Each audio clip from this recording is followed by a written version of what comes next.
بسم اللہ الرحمن الرحیم۔ السلام علیکم ورحمۃ اللہ وبرکاتہ۔ الحمد للہ وکفی وسلام علی عباده الذین اصطفی، اما بعد۔ حاضرین و ناظرین، یہ درس نمبر 835 ہے اور آج ہم سورہ یونس کا آغاز کر رہے ہیں۔ سورہ یونس مکی سورت ہے، ہجرت سے پہلے نازل شدہ سورت ہے۔ یہ سورت 11 رکوع اور 109 آیات پر مشتمل ہے۔ چلیے آج ہم سورہ یونس کی صرف 2 آیتوں کی تلاوت اور تشریح کرتے ہیں۔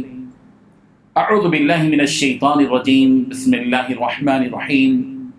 الف لام را تلک آیات الكتاب الحکیم۔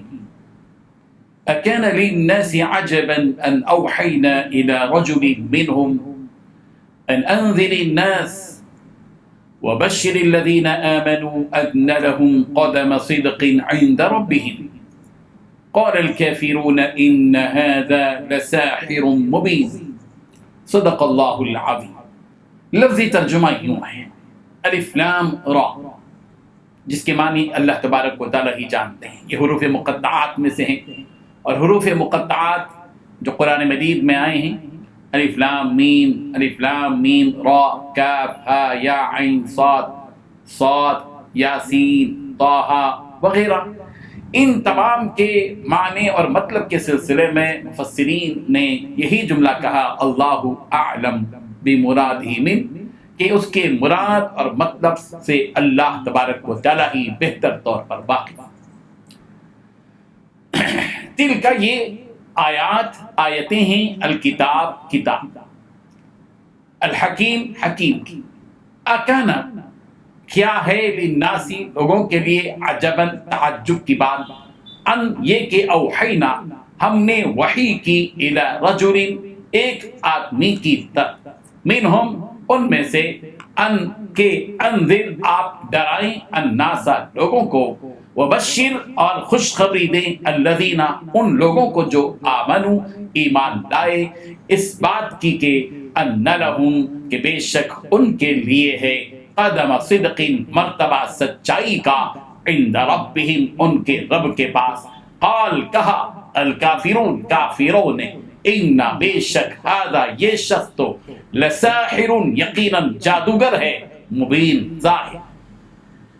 ترجمہ یوں ہے، الف لام را، یہ بڑی دانائی کی کتاب کی آیتیں ہیں۔ کیا لوگوں کو تعجب ہوا کہ ہم نے انہی میں سے ایک مرد کو بھیجا کہ لوگوں کو ڈر سنا دو اور ایمان لانے والوں کو خوشخبری دے دو کہ ان کے رب کے ہاں ان کا سچا درجہ ہے۔ ایسے شخص کی نسبت کافر کہتے ہیں کہ یہ تو صریح جادوگر۔ اس آیت میں، ان 2 آیتوں میں 3 باتیں بتائی گئی ہیں۔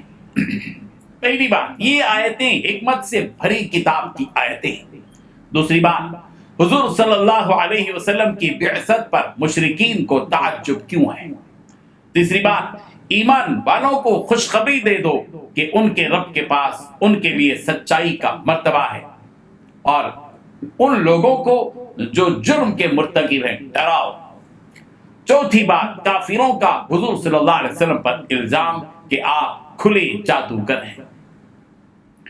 بزرگان محترم، سورہ یونس کی پہلی آیت میں اللہ تبارک و تعالی نے قرآن مجید کو کتاب حکیم یعنی حکمت بھری کتاب کا خطاب دیا۔ تلک آیات الکتاب الحکیم، یہ حکمت بھری کتاب کی آیتیں ہیں۔ مفسرین نے کرام نے یہاں حکیم کے 2 معنی بیان کیے ہیں۔ پہلا معنی یہ کہ یہ حکمت والی کتاب ہے، یہ وہ کتاب ہے جس میں حکمت کی باتیں بھری ہوئی ہیں۔ دوسرا معنی مفسرین نے یہ لیا ہے کہ یہ محکم کتاب ہے۔ محکم کے معنی 2 آتے ہیں، ایک محکم کے معنی مضبوط کے ہیں، اور دوسرے حکمت کے مضبوطی کے معنی ہیں، محکم کے معنی ہیں ناقابل منسوخ کے ہے، یعنی قرآن مجید وہ مقدس کتاب ہے جس کو دنیا کی کوئی طاقت منسوخ نہیں کر سکتی۔ یہ ابد الآباد تک کے لیے ہے، یہ قیامت تک کے لیے کتاب ہے، کتاب ہدایت ہے، یہ کتاب مبین ہے، یہ وہ کتاب ہے جو ساری انسانیت کو ہدایت کی طرف بلاتی ہے، یہ وہ کتاب ہے جو حق کو حق اور باطل کو باطل ظاہر کرتی ہے، یہ وہ کتاب ہے جو دو ٹوک انداز میں حرام کو خبیث اور نجس قرار دیتی ہے اور حلال کو پاک قرار دیتی ہے۔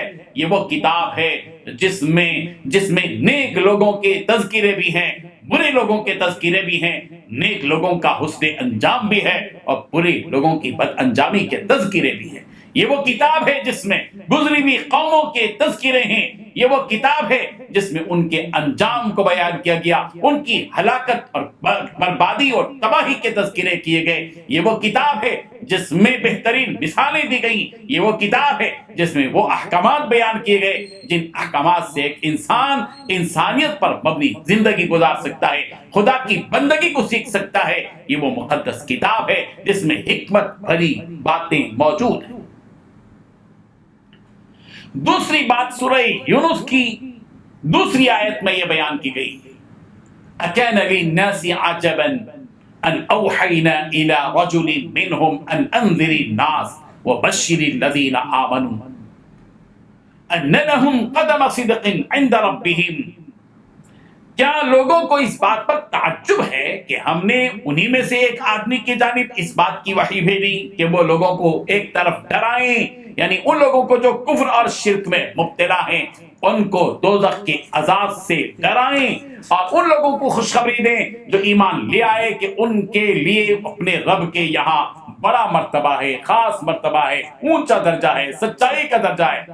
اس آیت میں الناس جو کہا گیا، اکان للناس عجبا، لوگ یہ جو کہا گیا ہے، اس سے مراد کون ہیں؟ اس سے مراد مفسرین نے لیے ہیں عرب کے کافر مراد بھی ہیں، اور خاص کر مکے کے وہ کافر جنہوں نے نبی رحمت صلی اللہ علیہ وسلم کی نبوت کا انکار کیا اور آپ علیہ الصلوۃ والتسلیم کو جھٹلایا، اور آپ کی بعثت پر جنہیں تعجب ہوا، ان مکے کے کافروں کو تعجب ہوا کہ یہ کیا نبی ہیں، یہ ان کو کس نے بھیجا ہے، یہ ہم جیسا آدمی کیسے نبی ہو سکتا ہے؟ اللہ تبارک و تعالیٰ مختار کل اور قادر مطلق ہے، جس کو چاہے نبی بنائیں، یہ اللہ تبارک و تعالیٰ کی حکمت پر مبنی ہے۔ یہاں سوالیہ انداز اختیار فرمایا گیا، اَكَانَ لِلنَّاسِ عَجَبًا أَنْ أَوْحَيْنَا، یہ سوالیہ انداز اللہ تبارک و تعالیٰ اختیار فرما کر یہ کہنا چاہتے ہیں کہ اگر ہم حضور صلی اللہ علیہ وسلم کو بشیر و نذیر بنا کر اس دنیا میں بھیجتے ہیں تو اس میں تعجب کی کیا بات ہے؟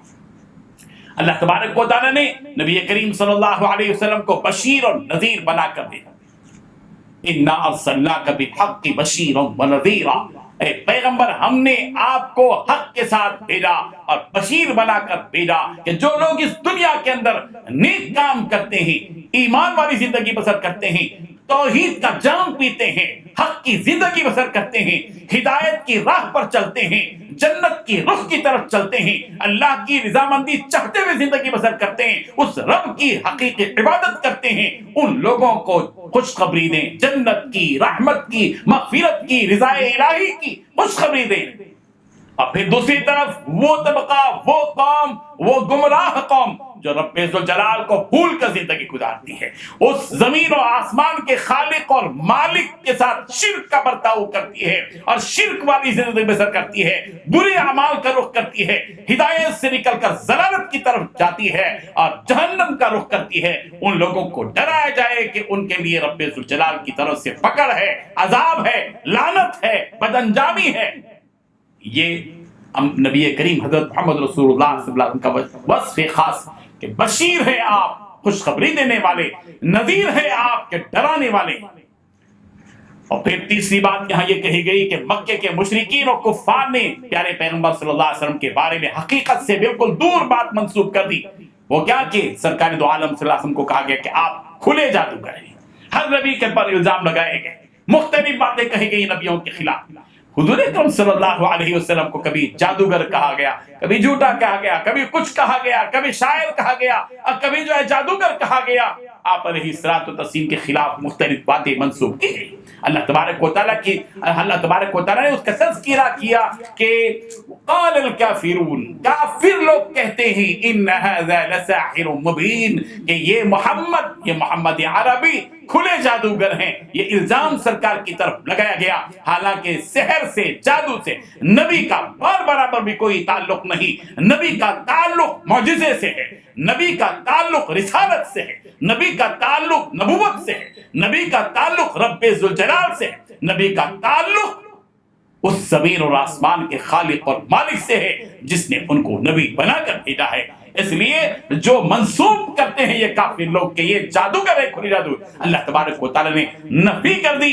آپ صلی اللہ علیہ وسلم کا جادو سے کوئی تعلق نہیں۔ عرب کے کافروں اور مشرکوں نے حضور صلی اللہ علیہ وسلم کو جادوگر اس لیے کہا تھا کہ وہ قرآن مجید جیسی معجزے والی کتاب سے متاثر تھے۔ قرآن مجید کی وہ فصاحت و بلاغت ان کے سامنے آئی تو وہ سمجھنے لگے کہ یہ کھلا جادو ہے، حالانکہ یہ قرآن مجید جادو نہیں، یہ اللہ کا کلام ہے، یہ اللہ کی کتاب ہے، یہ زمین کی ایجاد نہیں، یہ رب ذوالجلال کی طرف سے آسمان سے نازل کردہ کتاب ہے۔ اللہ تبارک و تعالی ان حقائق کو سمجھنے کی ہم سب کو توفیق عطا فرمائے۔ وآخر دعوانا ان الحمد للہ رب العالمین۔